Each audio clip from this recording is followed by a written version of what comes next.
demand to include Kurunali, Mundri, Nagpuri and Ho language of Jharkhand in the 8th schedule of the Indian Constitution. Shri Pradeep Kumar ji. धन्यवाद माननीय उपसभापति महोदय। झारखंड राज्य की कुड़माली, मुंडारी, नागपुरी, खोरठा और हो भाषाओं को संविधान की 8वीं अनुसूची में शामिल करने की मांग लेकर के मैं खड़ा हुआ हूं। माननीय उपसभापति महोदय, 22 फरवरी 2022 को आदरणीय प्रधानमंत्री जी ने मन की बात में कहा था कि जैसे हमारे जीवन को हमारी माँ गढ़ती है, वैसे ही मातृभाषा भी हमारे जीवन को गढ़ती है। आज़ादी के 75 साल बाद भी कुछ लोग ऐसे मानसिक द्वंद्व में जी रहे हैं जिसके कारण उन्हें अपनी भाषा, अपने पहनावे, अपने खान पान को लेकर एक संकोच होता है, जबकि विश्व में कहीं और ऐसा नहीं है। हमारी मातृभाषा है, हमें उसे गर्व के साथ बोलना चाहिए।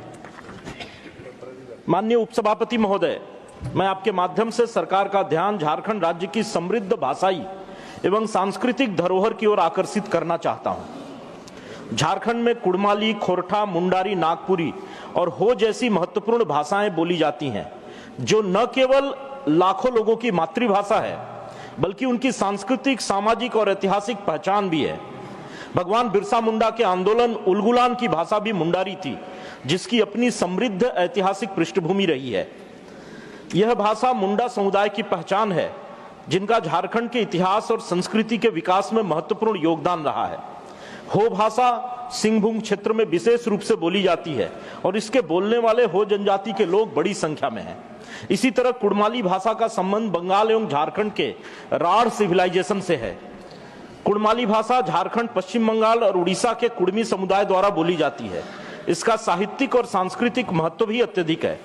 नागपुरी भाषा भी झारखंड की राजधानी सहित पूरे राज्य में व्यापक रूप से संवाद की मूल भाषा रही है। नई शिक्षा नीति के तहत भी स्थानीय भाषाओं का स्कूली शिक्षा में प्रयोग व्यापक रूप से हो, ऐसा आग्रह किया गया है।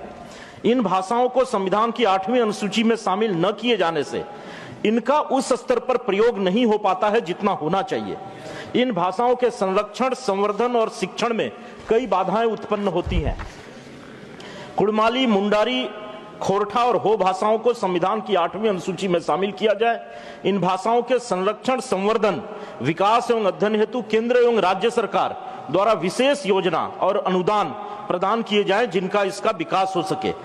अतः मैं आपके माध्यम से सरकार से आग्रह करता हूं कि इन भाषाओं को संविधान की 8वीं अनुसूची में शामिल किया जाए। धन्यवाद प्रदीप जी।